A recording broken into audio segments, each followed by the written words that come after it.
My parents defended my brother's $40,000 debt, tried to access my bank account, and called me selfish for saying no. Here's how I fought back. I've been lurking around here for a while, but until now, I never felt the need to write anything. I'm 35 feet. I need some perspective because my family has finally pushed me to the limit. Somehow, I'm always portrayed as the villain, regardless of what I do. Dealing with this prolonged family issue that appears to have no end in sight has truly worn me out, both mentally and emotionally. I have developed my career from the ground up and am currently employed as a middle manager at a large Silicon Valley software company. I've worked hard and had many sleepless nights to earn all I own, including my house, car, and money. You wouldn't believe the terrible familial dynamics I had to overcome to reach this point in my life. I'll give you some background on our family's history. Since I turned 18, I have been totally self-sufficient. And I mean it in every sense of the word, financially, emotionally, and intellectually. The way my parents raised my brother and me was, to put it mildly, problematic at best, and they weren't exactly winning any parenting prizes. As a middle-class suburban family outside of Boston, we appeared to be the ideal American family. We lived in a good neighborhood with good schools. My mom taught elementary school part-time, and my dad worked in insurance. Beneath that idyllic exterior, though, there was an unwritten rule that influenced my entire upbringing. I was supposed to be the responsible one, the model, the one who always had to lead by example, while my younger brother Jason, 27 million, could do no wrong. From a young age, the inequities were brutally apparent. One instance in particular came to me when Jason was 8 years old and I was 16. My parents grounded me for a month after I received a B+ on a single chemical test, claiming I was wasting my potential. When Jason was caught robbing our dad's wallet for the third time that same month, they just said he was going through a phase. This was only one instance of the ongoing inequity in the way we were handled. It wasn't an isolated incident. Every time Jason made a mistake, and trust me, he made a lot of mistakes, it was ignored. "He'll learn eventually," my mother would remark with that dismissive wave of her hand, or "he's just sensitive," which was code for "let's pretend this never happened and hope he figures it out." In the meantime, it felt like the sky was dropping if I even stumbled. The pressure was relentless and debilitating. "Why aren't you trying harder? You need to set a better example for your brother. Don't you know he looks up to you?" I worked part-time at a local coffee shop, volunteered at the library, took all of my AP classes in high school, and tried to keep my GPA flawless because universities look for that kind of thing. Jason, on the other hand, rarely attended class and mostly stayed in the basement to play video games. Nevertheless, I somehow had to try harder. No matter what I accomplished, it was never sufficient. They would question why I didn't receive an A+ in calculus if I brought home straight A's. Rather than praising me, my mother's first reaction after I was chosen valedictorian was, "I hope this doesn't make your brother feel bad about his grades." This scenario continued into adulthood, with Jason struggling to pass his classes and everyone saying, "At least you're doing your best, sweetie, not everyone is cut out for academics." The bigger the stakes, the worse it got, if anything. Jason dropped out of community college after one semester because it was too stressful. My parents paid his rent for a gap year, that ended up being 5 years of him finding himself. I worked 2 part-time jobs to pay for state college, one at a coffee shop in the mornings and another at a table waiting at night. I still recall the evening I moved away when I was 18. I was able to rent a small studio apartment with a roommate because of the money I saved from my part-time work. My dad said, "Well, you'll need to start paying rent if you're staying here anyway," when I told him I was leaving home, but they never asked Jason for $1 when he was still living at home at the age of 25. Because job hunting was emotionally draining for him, they even granted him an allowance. They never once offered to cover my living expenses or college tuition, not that I expected them to. But it still hurt to see them go above and beyond for Jason while I was on my own. I worked several jobs, took out student debts, and ate more dinners of ramen noodles than I would want to recall. Jason, meanwhile, continued to live with them until he was in his mid-20s, jumping from one failing job to another while always coming up with an explanation that it wasn't his fault. He would say things like, "The manager had it out for me," or, "The company's toxic culture wasn't a good fit for my personality." He never acknowledged his own responsibilities and always pointed the finger at something outside of himself. And by covering up his filth and offering excuses, our parents encouraged this conduct at every opportunity. I worked 2 jobs while attending college, graduated with honors, and got an entry-level job at a software business. I worked my way up from there, putting in a lot of overtime and seizing any chance to get more education and certification. My parents never offered to help, and I never asked for it either. However, They had no trouble approaching me for financial assistance whenever Jason needed a little help to get back on his feet. Now fast forward to last week. It was remarkable in and of itself that my mother called. You must realize that my mom doesn't call to talk. She never calls to say hello, check in, or inquire about my life. She calls when she's in need of things. I'm referring to the type of call that begins with excessively pleasant small talk, as if they're attempting to win you over before revealing the true reason for the call. That's precisely what took place last week. How's work? Are you still at that tech company? Have you been eating well? She asked at the beginning, which was so unusual that I knew something was up. My mother doesn't give a damn about my diet. The only thing she knows about my job is that I do something with computers. She couldn't even recall the name of my firm when we last spoke, which was during Thanksgiving 3 months earlier, even though I had been employed there for the previous 5 years. She seemed to be trying too hard to sound casual, and the entire conversation felt forced. She inquired about my boyfriend. I've been single since my engagement ended last year, another narrative in which Jason played a not so insignificant role, and apartment. I've owned a house for 2 years. Even my cat, to which I have never given birth due to an allergy. Every question reminded me of how little she truly knows about my life and felt like a tiny paper cut. Jason was in trouble once more when she struck me with it. I wasn't shocked. Jason seems to get into problems all the time. However, I didn't anticipate this. He had apparently accrued $40,000 in debt, not the kind of debt that can be dismissed as young folly, such as credit card debt or student loan debt. No, he had borrowed from some very dubious individuals, and they were now sincerely demanding their money back. My mother's voice broke as if she were going to cry, which I'm sure she believed would get me to give in. It has worked numerous times. She wasted no time in heaping on the guilt. You've done so well for yourself. You've always been the strong one. Jason's not like you. He needs your help. He's sensitive. You know how he gets when he's under pressure. As I sat in my home office, trying to take in what she had just said, I looked out the window at the neighborhood that I had worked so hard to afford. $40,000. How could anyone possibly accumulate that much debt? My mom dismissed it like she was swatting away a bothersome fly when I asked her how it happened, half anticipating some ludicrous explanation about a botched business endeavor or a scam he had fallen for. She said, "That doesn't matter right now," with the same contemptuous tone that always made my stomach turn. "What matters is that he's your brother. Family helps family. We've always taught you that family comes first." For years, they have used that line, "family helps family," as an excuse. When they asked me to lend Jason money for his revolutionary cryptocurrency investment, which he lost all of in 2 weeks, that's what they stated. They said that after his girlfriend ejected him, he took my credit card information. They wanted me to let him stay at my house. Every time they required me to cover for Jason, fix anything for him, or clean up a mess he had made, they said that. And each time, I overcame my annoyance and followed their instructions. I did not want to be the villain. Because deep down, there was still that little girl who longed for her parents' approval, thinking that perhaps this time they would recognize my assistance, my sacrifice, and my continual saving of their beloved boy. But $40,000? It wasn't merely a favor or a loan. It was a down payment for a home. That was a year of arduous labor. That served as my safety net, emergency reserve, and security for the future. This time, I couldn't do it. I told her no for the first time in my life, right up. I apologized, but I was powerless to save Jason from the disaster he had made. The tone of the conversation suddenly changed. In roughly 2 seconds, my mother moved from being pathetic to being enraged. Had it not been so horrifying, the metamorphosis would have been nearly remarkable. The mother's gentle, worried voice had vanished, to be replaced by an icy, piercing voice. She began to scream. "You're being selfish?" Her voice getting louder as she spoke. "After everything we've done for you, this is how you repay us? You're abandoning your family when they need you most." The nuclear option was even mentioned by her. "Do you want his blood on your hands? He borrowed from some nasty folks. What would happen if he did?" The manipulation was so obvious that it was quite comical, nearly. However, her attempt to hold me accountable for Jason's bad decisions, again, was not amusing. As though his choices, errors, and total lack of accountability were somehow my fault. Then I ended the call. I was no longer able to listen to it.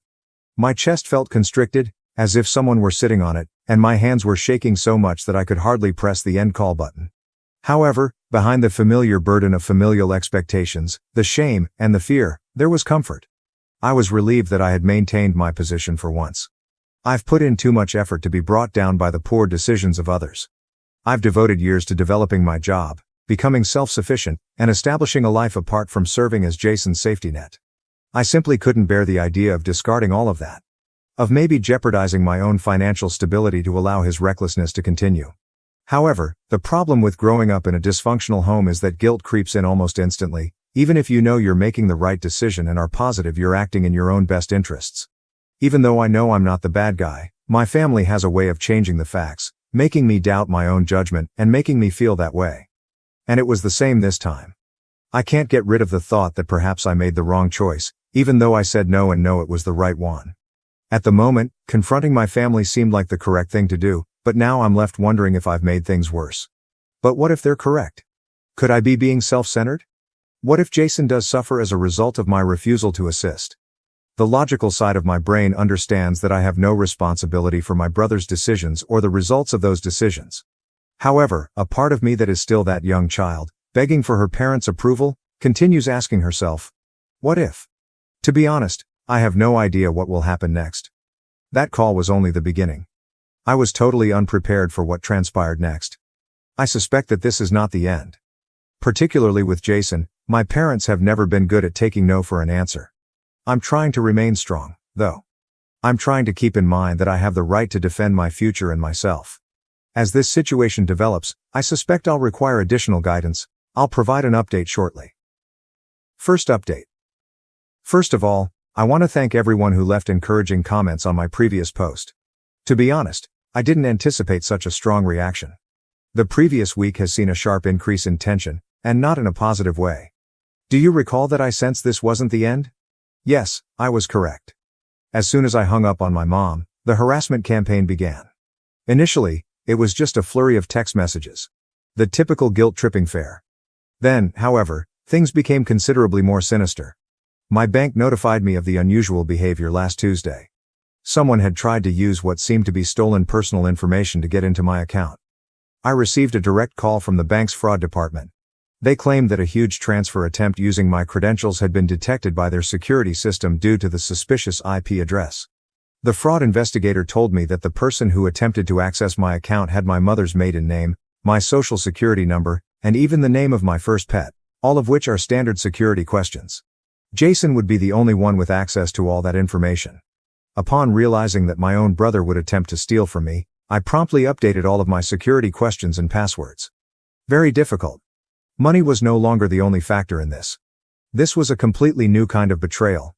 This is where it becomes even more bizarre though. One of the few relatives with whom I truly get along, my Aunt Catherine, gave me a call yesterday. It seems that my parents have been giving a totally different account of what happened to everyone in the family. They have portrayed me as some cold-blooded monster who is living in luxury while her brother suffers, and they claim that I am hoarding my fortune while poor Jason is fighting for his life. My aunt called to hear my side of the tale, happily not believing it. God bless sensible family. She was startled when I told her about the attempted bank fraud. She also disclosed information that I was unaware of. It seems that Jason had attempted to borrow money from multiple family members in recent months, each time claiming a different reason for his need. He told a wide range of stories. He told our old grandma that he needed money to pay his medical fees. It was for a sure-thing investment opportunity, according to our cousin Mark. It was to launch a modest business, according to our Uncle Steve. He informed our parents that he owed money to dangerous people, but none of these allegations fit. But this morning was the real kicker. My dad sent me an email, which was the first time he had spoken to me directly since this whole situation began. It was icy, cunning, and, to be honest, a little menacing. This is a portion of his writing. Your actions are forcing us to reconsider your position in this family. Your mother and I have always provided for you, supported your education, and given you every opportunity to succeed. Your current success is a direct result of our sacrifices. If you continue to abandon your brother in his time of need, there will be consequences. Think carefully about your next move. The part about them funding my education made me laugh. My student loan payments are still ongoing. However, the warning was unmistakable: assist Jason or risk being cut off from the family. They believe they can control me by threatening to isolate me, so they are attempting to use familial ties as leverage. They don't seem to realize that I've been essentially cut off from them for years. We have always had a conditional relationship. I have to take care of Jason, I have to play the part they put me in, and I have to accept their perverted definition of family devotion. I have discussed the attempted account hack with the IT security team at my firm. They are assisting me with protecting all of my gadgets and accounts connected to my job. Additionally, I've begun recording every single text, email, and voicemail. Even if I find it hard to believe, I must gather proof against my own family. The most bizarre aspect of it all? Jason's girlfriend, or ex-girlfriend, depending on their present situation, sent me an SMS. Jason has been acting strangely recently, she told me. We've never been close, but she was worried enough to contact me after hearing him make cryptic remarks about getting what's his, and teaching people lessons. This weekend, I'm going to install security cameras at my house. I may be too cautious, but I'm not taking any chances in the wake of the bank account disaster. I never imagined that I would need to defend myself against my own family, but I suppose that's where we are at the moment. $40,000 is only the beginning for those who are wondering why I don't just pay the money to make this all go away, even if I wanted to, which I don't. According to my aunt's disclosures of Jason's previous borrowing attempts, his overall debt is likely substantially larger. Helping my brother is no longer the goal of this. It's about supporting a detrimental behavior pattern that must end. Next week, I have an appointment with a financial advisor to go over all of my accounts and implement additional security measures. In order to understand my alternatives in the event that the situation worsens, I'm also thinking of talking to a lawyer about the attempted fraud, not necessarily to file charges. If something important occurs, which is likely to happen shortly given the current state of affairs, I'll provide another update. I appreciate you letting me vent, and I want to thank everyone who commented on my previous post and shared similar experiences. Knowing that I'm not the only one coping with this type of dysfunction in my family is comforting. Second update. I made the decision to speak with Jason face-to-face following the attempted bank fraud I detailed in my previous update. The events that followed were startling and yet completely expected. Jason's residence was my destination yesterday evening. It's a dilapidated establishment in a dubious area of the city. He was unshaven, had heavy circles under his eyes, and was wearing a tattered t-shirt when he eventually opened the door. His initial remarks: "You were patient enough to arrive. My attempt to hack my bank account is not an apology. No justification for the debt of $40,000. As usual, just entitlement." He gave me a disturbing response when I questioned him about the bank fraud. "Mom and Dad said that if things became severe enough, you would give in. I was merely expediting the procedure." He said it so nonchalantly, as if he were talking about the weather instead of confessing to a murder. At that point, I became aware of something troubling about his flat. There were several phones and what seemed to be credit card statements with several names on them on his coffee table. He swept them into a drawer before I could get a better look. When I understood that this might be more than simply my bank account, my stomach fell. My parents arrived just as I was ready to depart. When I got there, Jason had apparently texted them. They stormed inside his residence as if it were their own. Naturally, Mom was crying, and Dad was enraged. This led to the most heated family argument we've ever experienced. Dad began by expressing their disappointment with my self-centered actions. Mom said that they had failed as parents because I had shown myself to be so heartless. The worst part is that they really defended the bank fraud attempt when I brought it up. Mom said, "He was desperate. When you declined to assist, what option did he have?" "People sometimes make mistakes when they're backed into a corner," Dad continued. What I was hearing was unbelievable. "So, if it involves family, is identity theft acceptable?" I inquired. How did they react? No matter what, family helps family. I lost it at that point. Years of repressed annoyance were released. I explained to them how their favoritism had impacted me and how Jason became the person he is today as a result of their enabling. I cited concrete examples, such as their refusal to assist me with my college tuition while paying for Jason's unsuccessful attempts, their repeated attempts to coerce me into giving him money, and their persistent manipulation of my emotions. What did Jason say?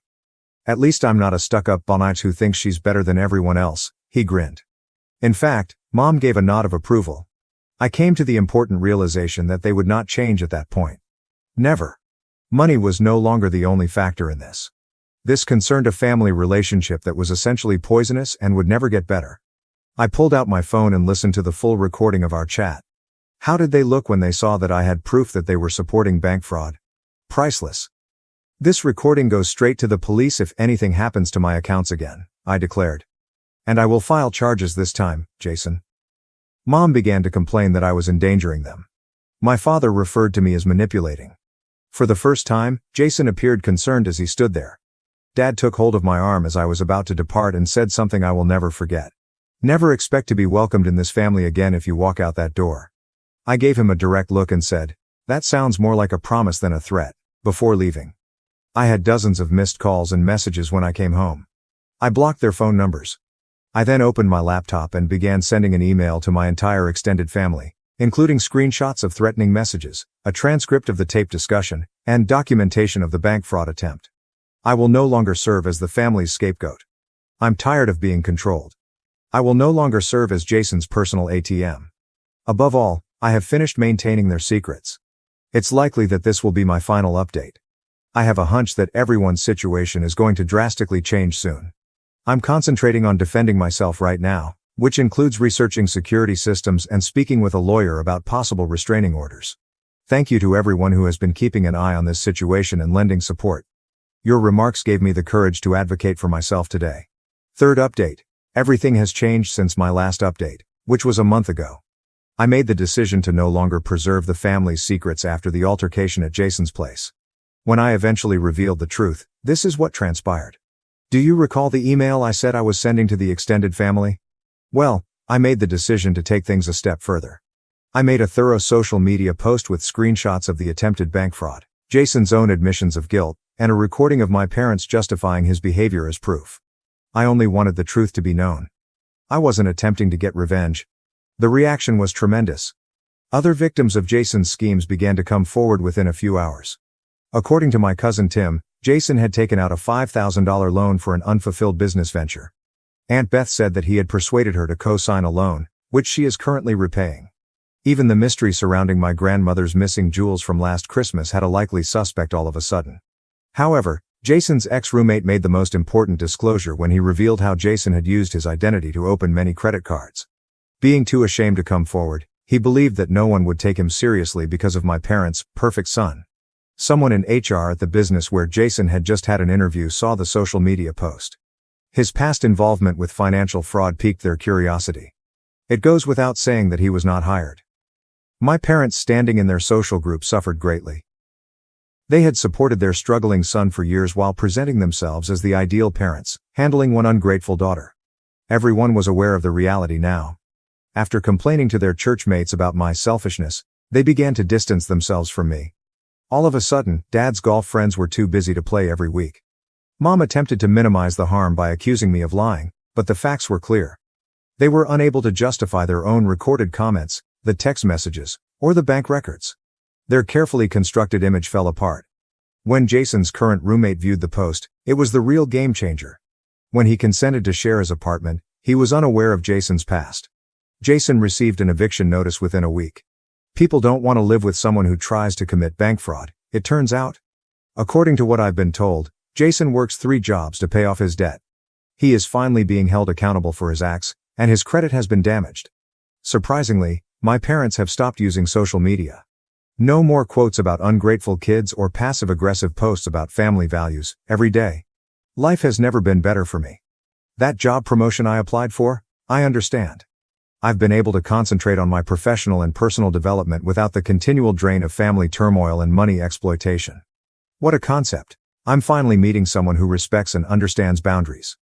Mom and Dad no longer discuss me at all, according to the few family members I still communicate with. Put an end to guilt tripping. No more attempts at manipulation. At last, they've realized that sometimes social accountability is the result of acts having repercussions. To everyone who has to deal with toxic family members, sometimes letting the truth speak for itself is more effective than going to court. The wrong people will come out, and the right people will listen. Legal repercussions were not my family's biggest fear. Rather, it was the public discovering who they really were. By speaking up instead of keeping quiet, I not only freed myself from their control but also gave others the confidence to defend themselves. We appreciate everyone who has supported and followed this adventure. I feel really free for the first time in my life. It's acceptable when the family you were born into isn't the one you need. Now, I'm assembling my own network of people that respect integrity, accountability, and sincere concern for others. My last update will be this one. Now that the story is over, I'm prepared to begin a new chapter free from guilt, deception, and the never-ending weight of providing for others. And what do you know? No lawsuit ever could make that feel better. Thank you for watching. If you haven't subscribed yet, please do so and hit the notification bell to stay updated with more shocking real-life stories happening around you.